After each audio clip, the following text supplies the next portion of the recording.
คือสิ่งที่ใครหลายๆคนฟังแล้วไม่รู้สึกหวาดกลัวอะไรแต่ในความเป็นจริงแล้วมีน้ำตาลชนิดหนึ่งที่มีชื่อว่าไฮฟรุกโตสคอนไซรัปซึ่งเป็นน้ำตาลที่ก่อให้เกิดโรคร้ายแรงต่างๆตามมาไม่ว่าจะเป็นโรคหัวใจโรคความดันโรคเบาหวานน่าสนใจใช่ไหมล่ะคะคุณผู้ชมและวันนี้เราจะมาติดตามเรื่องราวของเจ้าน้ำตาลไฮฟรุกโตสคอนไซรัปว่าจะน่ากลัวและก่อให้เกิดโรคอะไรได้บ้างนั้นมาติดตามได้ในช่วงใกล้หมอชะลอวัยกับหมอแอมกันเลยค่ะ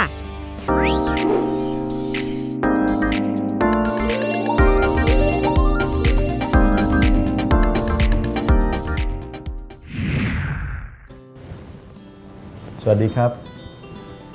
สวัสดีผู้ชมอาทิตย์นี้นะครับกลับมาพบกับรายการสุขใจใกล้หมอนะครับในช่วงใกล้หมอชะลอวัยกับหมอแอมนะครับอาทิตย์นี้นี่หมอจะมาเล่าให้ฟังเกี่ยวกับเรื่องที่อยู่ใกล้ตัวนะครับแต่เราบางคนก็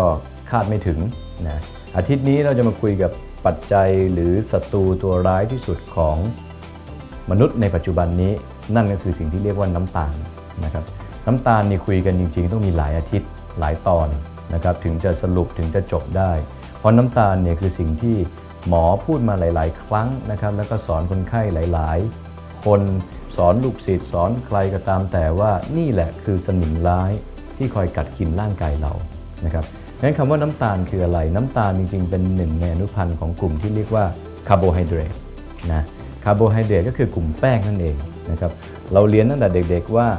เรามีอาหารเรากินเนี่ยอาหารมีอยู่3หมู่4หมู่เนี่ย1คือเนื้อสัตว์1กรัมมี4แคลอรี่ไขมัน1กรัมมี9แคลอรี่คาร์โบไฮเดรต1กรัมมี4แคลอรี่เหมือนกันคาร์โบไฮเดรตนี่มีหลายอย่างนะครับเวลาเราระวังเรื่องน้ำตาลเนี่ยบางคนระวังแค่ของหวานๆบางคนระวังแค่อาหารหวานๆหรือลูกอมหรืออะไรก็ตามแต่เนี่ยต้องระวังไปถึงแป้งด้วยนะครับแป้งก็เป็นน้ำตาลที่สำคัญผลไม้เองก็มีหลายอย่างที่น้ำตาลสูงมากบางคนลดน้ำหนักโดยการกินผลไม้แล้วไม่ประสบความสำเร็จเพราะว่าน้ำตาลสูงก็ยังอ้วนอยู่ดีในเวลาที่มีจำกัดนะครับอาทิตย์นี้หมอจะมาเล่าถึงน้ำตาลที่อยู่ใกล้ตัวและเป็นภัยมากกว่าน้ำตาลทั่วๆไปกลุ่มนี้เองเนี่ยคือกลุ่มที่เรียกว่า High Fructose Corn Syrup นะครับหรือน้ำตาลฟรุกโตสชนิดพิเศษที่ถูกผลิตขึ้นมาน้ำตาลชนิดนี้จริงๆเนี่ยถูกผลิตขึ้นมาในปีค.ศ. 1966นะครับโดยคนญี่ปุ่นชื่อโยชิยุกิทาคาซากินะครับคนนี้เองเนี่ยเขาผลิตสิ่งเหล่านี้ขึ้นมาเพื่อใช้ในอุตสาหกรรมอาหารน้ำตาลชนิดนี้เนี่ยหวานกว่าน้ำตาลกลูโคสประมาณ 1.7 เท่าและมีราคาถูกกว่าเยอะส่วนใหญ่ทำมาจากพวกน้ำตาลอ้อย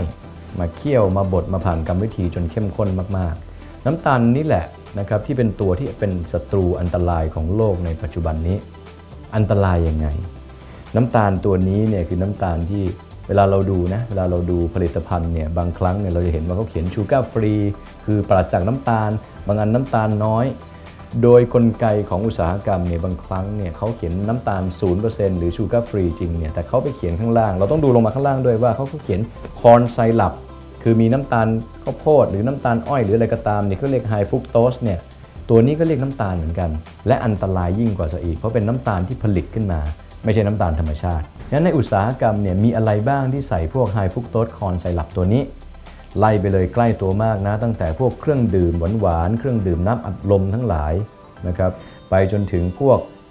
ซอสมะเขือเทศหรือซอสที่เราใช้กันทั้งหลายในครัวเรือนเราบางครั้งเนี่ยในพวกซีเรียลหรือว่าพวกอาหารธัญพืชในตอนเช้าๆหวานๆนะครับขนมต่างๆนี่ใส่แน่นอนนะครับใกล้ตัวเข้าไปอีกบางทีนมผงเด็กที่มีรสหวานก็ยังใส่นี่คือความน่ากลัวนะเพราะฉะนั้นเวลาเราดูเนี่ยคนหลายๆคนในปัจจุบันนี้เนี่ยมีปัญหากับเรื่องของน้ำหนักหมอเคยพูดมาหลายตอนแล้วว่าเมื่อน้ำหนักเยอะคุณภาพชีวิตคุณก็เสียไปน้ำหนักคุณมากความอ้วนมาเยือนอายุที่เหลืออยู่ก็สั้นลงและมีคุณภาพน้อย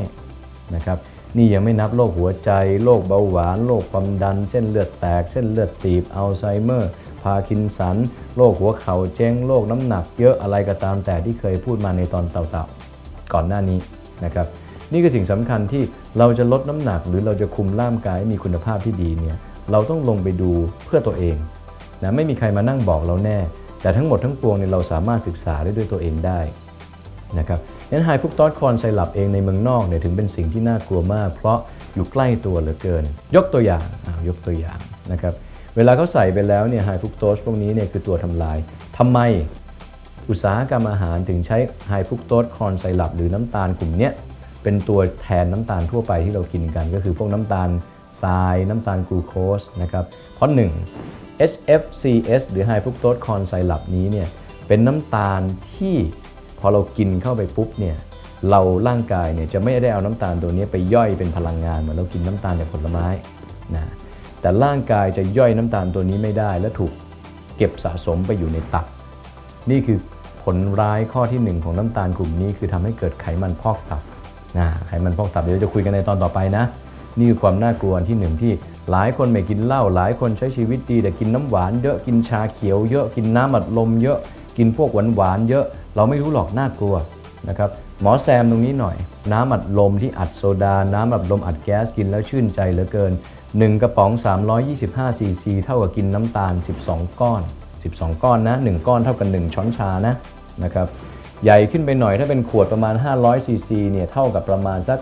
18ก้อนถ้าเราเดินเข้าไปในร้านสะดวกซื้อเราหยิบแก้วอันใหญ่สุดมีชื่อแต่หมอไม่พูดนะครับตักน้ำแข็งเสร็จตับน้ำอัดลมเสร็จออกมาเนี่ย1แก้วอันใหญ่สุดที่เขาคิดเนี่ยเท่ากับใส่น้ำตาลลงไปทั้งหมด40ก้อนนี่คือความน่ากลัวนะครับชาเขียว1ขวดก็ประมาณสัก13ก้อนนะครับเครื่องดื่มชูกำลัง1อันประมาณ8ก้อนเพราะฉะนั้นทุกอันเลยเนี่ยเรากินก๋วยเตี๋ยวเราใส่2ช้อนเราก็ว่าหวานแล้วกลายเป็นเรากินอาหารพวกนี้เนี่ยเครื่องดื่มเหล่านี้เนี่ยมีน้ำตาลอยู่เยอะมากจนเราคาดไม่ถึงซอสมะเขือเทศ1ขวด1ใน4นั้นคือน้ำตาลล้วนๆเลยนะครับที่เหลือคือมะเขือเทศกับพวกเครื่องปรุงทั้งหลายงั้นน้ำตาลคือสิ่งที่เข้ามาใกล้ตัวมากเด็กๆกินนมหวานบางทีก็มีเราไปกินสแน็คหรือขนมกรุบกรอบหรืออะไรก็ตามเขาใส่ไฮฟรุกโตสหมดเพราะอะไรไปว่าต่อข้อที่2ที่เป็นอันตรายเพราะมนุษย์เราเนี่ยเวลาเรากินอาหารเนี่ยจะมีฮอร์โมนตัวหนึ่งหลั่งออกมาเรียกว่าเกอร์ลินเพราะฉะนั้นเวลาเรากินที่เริ่มอิ่มขึ้นหรือกระเพาะเริ่มขยายเนี่ยเกอร์ลินมันก็จะถูกยับยั้งส่งไปที่สมองว่าห้ามหิวแล้วนะหยุดกินได้นะครับไฮฟรุกโตสคอร์นไซรัปเป็นน้ำตาลชนิดพิเศษที่ไม่กระตุ้นฮอร์โมนตัวนี้ยับยั้งเขาไม่ได้นี่คือสาเหตุที่น้ำตาลตัวนี้ยิ่งกินยิ่งไม่รู้สึกอิ่มหลายครั้งที่เรากินน้ำอัดลมน้ำผลไม้น้ำอะไรก็ตามที่ใส่สิ่งเหล่านี้เรากินได้เรื่อยๆไม่รู้สึกอิ่มเลยนะครับส่วนที่3ก่อนเวลาจะหมดนะครับน้ำตาลตัวนี้ไม่หยุดหรือไม่ช่วยให้ร่างกายรู้สึกพอเพียงหรือรู้สึกว่าเรากินอาหารไปแล้วงั้นในข้อมูลตรงนี้ทั้งหมดเนี่ยในอุตสาหกรรมถึงต้องใช้น้ำตาลกลุ่มนี้เพราะเป็นน้ำตาลที่พอคุณกินแล้วคุณไม่อิ่มคุณกินได้ต่อคุณยังไม่รู้สึกว่ามันอิ่มขึ้นเลยกินไปได้เรื่อยๆและแก้กระหายได้ดีนี่คือสิ่งที่เขาขายสิ่งเหล่านี้ได้ทั้งโลกเลยนะครับเพราะฉะนั้นแล้วฝากไว้ในอาทิตย์นี้ว่า High Fructose Corn Syrup นะครับเข้าไปกดดูในเว็บไซต์หรืออะไรก็ตามแต่เพื่อเป็นความรู้ประดับตัวเองนะครับ High HIGH High ที่แปลว่าสูงนะครับFructose FRUCTOSE แล้วก็ Corn Syrup เดี๋ยวทีมงานจะขึ้นให้ข้างล่างนะครับเพราะฉะนั้นนี่คือสิ่งที่เป็นภัยอันตรายใกล้ตัวที่สุดหมอขอฝากไว้เลยว่าควรจะศึกษาเรียนรู้และอ่านข้างสลากทุกครั้งนะครับนี่คือปัจจัยที่ทำให้มนุษย์เราชีวิตอายุขัยสั้นลงโดยเราไม่รู้ตัวเลยนะครับฝากไว้เท่านี้ในอาทิตย์นี้ในเรื่องวิชาการเบาๆกับน้ำตาลที่น่ากลัวนะครับเจอกันใหม่อาทิตย์หน้าสวัสดีครับ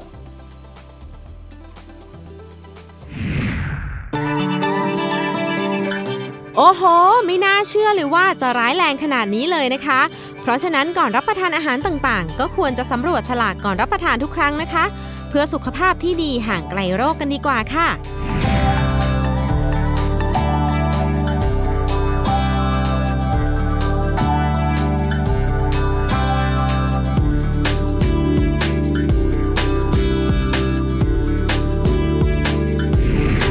โทรหาจุ๊กจิ๊กดีกว่าเป็นยังไงบ้างเนาะจุ๊กจิ๊กใครเรียกจิ๊กนะตัวจริงมากเลยเป็นยังไงบ้างนี่พี่เสร็จธุระนะรีบบึ่งมาหาน้องเลยเป็นยังไงดีใจมากๆเลยค่ะตอนแรกคุณผู้ชมจิ๊กก็น้อยอกน้อยใจพี่ปายติดธุระหรือว่าแอบชิ่งแต่แหมมาช้าดีกว่าไม่มานะคะพี่เป็นยังไงบ้างก็คัพปิ้งหลังก็เป็นรอยนิดนึงแต่รู้สึกว่าการคัพปิ้งอย่างที่ก่อนหน้านี้มีคนเขาพูดกันนะคะว่าจะเจ็บอย่างนั้นอย่างนี้แต่พอทำจริงๆมันก็ไม่ได้เจ็บมากนะพี่และที่สำคัญค่ะจิ๊กมีความรู้สึกนะคะว่าเลือดลมเนี่ยมันสูบฉีดวิ่งแบบดีขึ้นแบบ นี่ไงเป็นแพทย์ทางเลือกเป็นศาสตร์ทางเลือกอีกแบบหนึ่งนะคะคุณผู้ชมเองเนี่ยวันนี้ตามจุกจิกไปตลอดทั้งรายการเลยก็คงจะได้รู้จักกับคัพปิ้งมากยิ่งขึ้นนะคะส่วนสัปดาห์หน้าเรา2 คนจะพาคุณผู้ชมนั้นไปรู้จักกับนวัตกรรมเรื่องไหนทางการแพทย์อีกต้องติดตามนะคะมีมากมายจริงๆให้คุณได้รู้จักกันค่ะค่ะแล้ววันนี้เวลาของรายการสุขใจใกล้หมอก็หมดลงแล้วคุณผู้ชมสามารถติดตามได้ทุกๆวันศุกร์ตั้งแต่เวลา